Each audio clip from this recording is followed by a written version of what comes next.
उस रात का अनुभव इतना गहरा था कि राजकुमार जो अब बुद्ध बन गए थे, 7 सप्ताह तक पेड़ के आसपास रहे और अपने ज्ञान उदय का आनंद लिया। उनमें से एक सप्ताह बारिश वाला और सर्प राजा आया और बुद्ध को तूफान से बचाने के लिए उनके ऊपर अपना फन फैला दिया। यह दृश्य बौद्ध कला में आम तौर पर दर्शाया जाता है। 7 सप्ताह के अंत में 2 व्यापारी उनके पास आए और उन्हें शहद और केक भेंट किए, यह जानते हुए कि बुद्ध के लिए अपने हाथों से भोजन प्राप्त करना अनुचित था। चारों दिशाओं के देवताओं ने उन्हें एक एक कटोरा दिया। बुद्ध ने जादुई तरीके से चारों कटोरों को एक में समेट दिया और भोजन का उपहार प्राप्त किया। बदले में बुद्ध ने अपने सिर से कुछ बाल उखाड़े और उन्हें व्यापारियों को दे दिया। बुद्ध के प्रथम शिष्य कौन थे? वह इस बारे में अनिश्चित था कि आगे क्या करना है, क्योंकि वह जानते थे कि उन्होंने जो समझा है वह इतना गहरा है कि दूसरों के लिए उसे समझना मुश्किल होगा।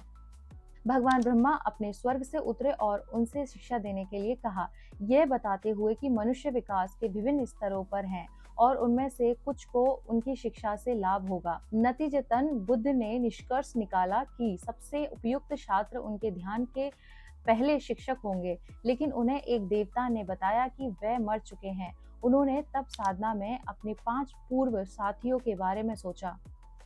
बुद्ध ने अपनी दिव्य दृष्टि से निर्धारित किया कि वे एक हिरण उद्यान में निवास कर रहे थे। बनारस के बाहर सारनाथ में वह पैदल ही चल पड़े। रास्ते में उन्हें एक भटकते हुए तपस्वी मिले, जिसके साथ उन्होंने अभिवादन किया। उन्होंने उस व्यक्ति को समझाया कि वह आत्मज्ञानी है और इसलिए देवताओं से भी श्रेष्ठ हैं। तो उस व्यक्ति ने उदासीनता से जवाब दिया।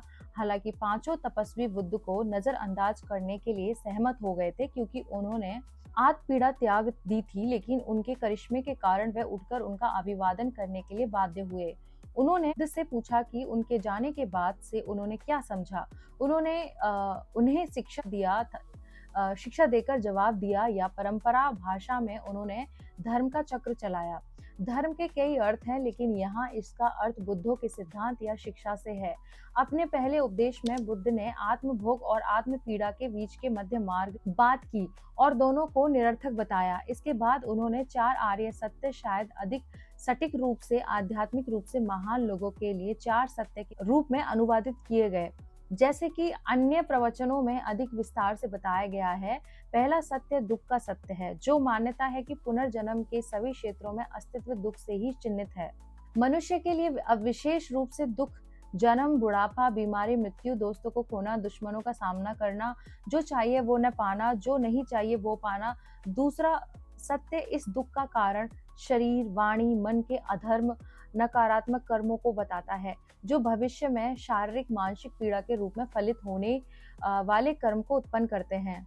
यह कर्म नकारात्मक मानसिक स्थितियों से प्रेरित होते हैं, जिन्हें क्लेश दुख कहा जाता है, जिसमें इच्छा, घृणा और अज्ञानता शामिल है। ये गलत धारणा कि मन और शरीर के अस्थायी घटकों के बीच एक अस्थायी और स्वायत्त आत्मा है। तीसरा सत्य समाप्ति का सत्य, दुख से परे एक स्थिति की धारणा, जिसे क्लेश कहा जाता है। हेनी निर्वाण, यदि इच्छा और घृणा को प्रेरित करने वाले अज्ञान को समाप्त किया जा सकता है, तो नकारात्मक कर्म नहीं किए जाएंगे और भविष्य में दुख का उत्पन्न नहीं होगा। हालांकि इस तरह के तर्क से भविष्य के नकारात्मक कर्मों की रोकथाम की अनुमति मिलती है, लेकिन ये पिछले जन्मों में संचित नकारात्मक कर्मों के विशाल भंडार को ध्यान में नहीं रखता है, जिसका फल अभी मिलना बाकी है। हालांकि जब उच्च स्तर की एकाग्रता पर आत्म की अनुपस्थिति में अंतर्दृष्टि विकसित की जाती है, तो इसे इतना शक्तिशाली कहा जाता है कि यह भविष्य के जन्मों के सभी बीजों को भी नष्ट कर देता है।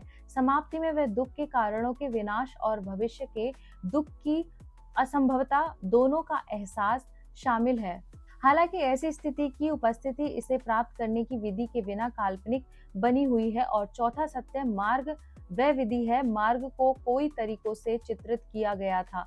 अक्सर नैतिकता और ध्यान और ज्ञान में 3 प्रशिक्षणों के रूप में अपने पहले उपदेश में बुद्ध ने सही दृष्टिकोण, सही भाषण, सही कार्य, सही आजीविका, सही प्रयास, सही दिमागीपन और सही ध्यान के अष्टांगिक मार्ग का वर्णन किया। पहले उपदेश के कुछ दिनों बाद बुद्ध ने अनात्म अनात्म का सिद्धांत प्रस्तुत किया, जिसके बाद 5 तपस्वी अहर्त बन गए। वे लोग जिन्होंने पुनर्जन्म से मुक्ति प्राप्त कर ली है और मृत्यु के बाद निर्वाण में प्रवेश करेंगे। वह पहले सदस्य बन गए संघ भिक्षुओं का समुदाय। ज्ञानोदय के बाद का काल बुद्ध ने जल्द ही और अधिक शिष्यों को आकर्षित किया। कभी कभी अपने अनुयायियों के साथ अन्य शिक्षकों को भी परिवर्तित किया। परिणाम स्वरूप उनकी प्रसिद्धि फैलने लगी। जब बुद्ध के पिता ने सुना कि उनके बेटे की मृत्यु उनके महान त्याग के बाद नहीं हुई है, बल्कि वह बुद्ध बन गए, तो राजा ने अपने बेटे को कपिलवस्तु में घर लौटने के लिए आमंत्रित करने के लिए लगातार 9 प्रतिनिधि मंडल भेजे, लेकिन निमंत्रण देने की बजाय वह बुद्ध के शिष्यों में शामिल हो गए और अहर्त बन गए। बुद्ध को 10वें संदेश वाहक, जो एक अहर्त भी बन गया, ने शहर लौटने के लिए राजी किया, जहां उनका कबीले के बुजुर्गों द्वारा अनादर के साथ स्वागत किया गया। इसलिए बुद्ध हवा में उठे और उन शरीर से एक साथ आग और पानी निकला। उस कृत्य ने उनके रिश्तेदारों को श्रद्धा के साथ प्रतिक्रिया करने के लिए प्रेरित किया, क्योंकि वह नहीं जानते थे कि उन्हें दोपहर के भोजन के लिए उन्हें आमंत्रित करना चाहिए। बुद्ध अपने पिता के महल में जाने की बजाय घर घर जाकर भीख मांगते रहे। इससे उनके पिता को बहुत दुख हुआ, लेकिन बुद्ध ने समझाया कि वह अतीत के बुद्धों की प्रथा थी। उनकी पत्नी यशोधरा उनकी अनुपस्थिति में उनके प्रति वफादार रही।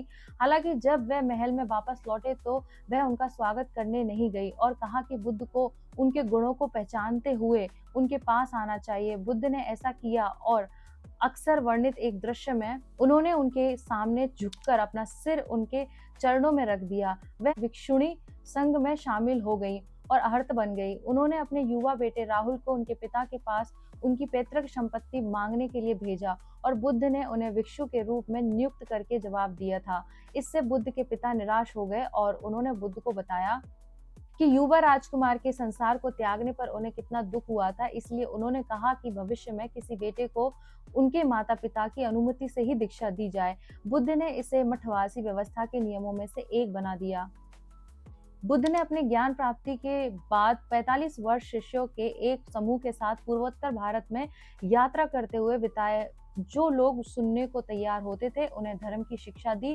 कभी कभी दूसरे संप्रदायों के गुरुओं के साथ शास्त्रार्थ किया और बौद्ध स्तोत्र के अनुसार हमेशा उन्हें पराजित किया और सभी सामाजिक वर्गों से अनुयायी बने। कुछ लोगों को उन्होंने शरणागति का अभ्यास सिखाया, कुछ का उन्होंने 5 उपदेश सिखाए।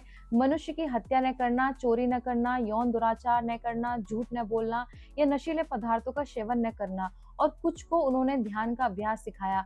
हालांकि बुद्ध के अधिकांश अनुयायियों ने संसार का त्याग नहीं किया और वे ग्रस्त जीवन में ही रहे। जिन लोगों ने घर से बाहर निकलकर उनके शिष्य बनने का निर्णय लिया, वे संघ भिक्षुओं के समुदाय में शामिल हो गए। अपनी विधवा सौतेली माँ महाप्रजापति और जिन महिलाओं के प्रति भिक्षु बन गए थे, उनके अनुरोध पर बुद्ध ने भिक्षुणियों का एक संघ भी स्थापित किया।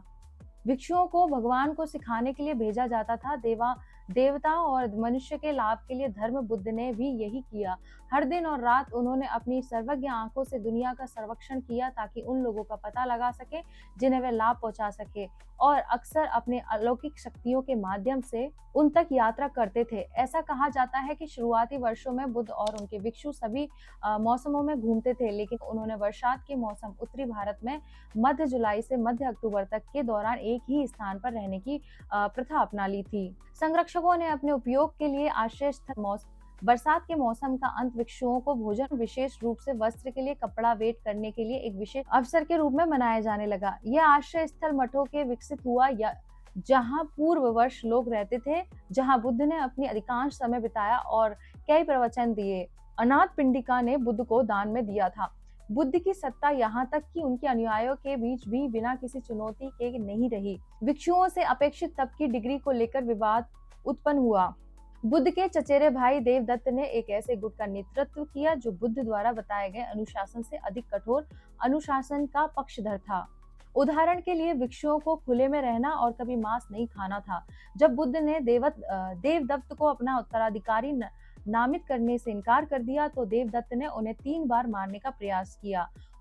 उसने पहले बुद्ध को खत्म करने के लिए हथियारों को काम पर रखा था। बाद में देवदत्त ने उन पर एक पत्थर लुढ़का दिया, लेकिन पत्थर केवल बुद्ध के पैर के अंगूठों को छू गया। उसने उन्हें कुचलने के लिए एक जंगली हाथी भी भेजा, लेकिन हाथी उनके कब्जे में रुक गया और बुद्ध के चरणों में झुक गया। शौचालय के शिष्टाचार के एक छोटे से उल्लंघन को लेकर एक मठ के भिक्षुओं के बीच एक और फूट उत्पन्न हुई। विवाद को सुलझाते में असमर्थ बुद्ध पूरे बरसात के लिए हाथी के साथ रहने के लिए जंगल में चले गए। तो अपनी मृत्यु से कुछ समय पहले बुद्ध ने अपने अनुचर से कहा था, आनंद ने 3 अलग-अलग मौकों पर कहा कि अगर कोई बुद्ध अनुरोध करे तो वह अपने जीवन काल को एक युग के लिए बढ़ा सकते हैं। तब मारा प्रकट हुए और उन्होंने बुद्ध को उनके ज्ञान प्राप्ति के तुरंत बाद किए गए वादे की याद दिलाई कि जब वह उनकी भिक्षा पूरी हो जाएगी तो वह निर्वाण में चले जाएंगे। बुद्ध ने 3 महीने बाद मरने के लिए सहमति जताई, जिस समय धरती कांप उठी। जब आनंद ने भूकंप का कारण पूछा तो बुद्ध ने उसे बताया कि भूकंप के 8 अवसर होते हैं, जिनमें से एक वह होता है जब बुद्ध जीने की इच्छा त्याग देते हैं। आनंद ने उनसे ऐसा न करने की विनती की, लेकिन बुद्ध ने समझाया कि ऐसे अनुरोध का समय बीत चुका है। अगर उन्होंने पहले पूछा होता तो बुद्ध सहमत हो जाते। 80 वर्ष की आयु में वृद्धावस्था और बीमारी से कमजोर बुद्ध ने एक लोहार से भोजन स्वीकार किया। ग्रंथों से यह पहचानना कठिन है कि भोजन में क्या था, लेकिन कई विद्वानों का मानना है कि यह सूअर का मांस था। चुंडा ने लोहार के निर्देश दिया कि वह अकेले ही उनकी सेवा करे और बाकी भोजन को अन्य भिक्षुओं को दिए बिना दफना दे। इसके तुरंत बाद बुद्ध गंभीर रूप से बीमार हो गए और कुशीनारा, जिसे कुशीनगर भी लिखा जाता है, आधुनिक कसिया नामक स्थान पर 2 पेड़ों के बीच अपनी दाहिनी ओर लेट गए, जो तुरंत ही मौसम से बाहर खिल गए। उन्होंने उस भिक्षु को, जो उन्हें पंखा झल रहा था, एक तरफ हटने को निर्देश, ये समझाते हुए कि वह उन देवताओं को देखने से रोक रहा था जो उनके अंतिम संस्कार को देखने के लिए इकट्ठे हुए थे। अपने अंतिम संस्कार के लिए निर्देश देने के बाद उन्होंने कहा कि आम लोगों को उनके जन्म स्थान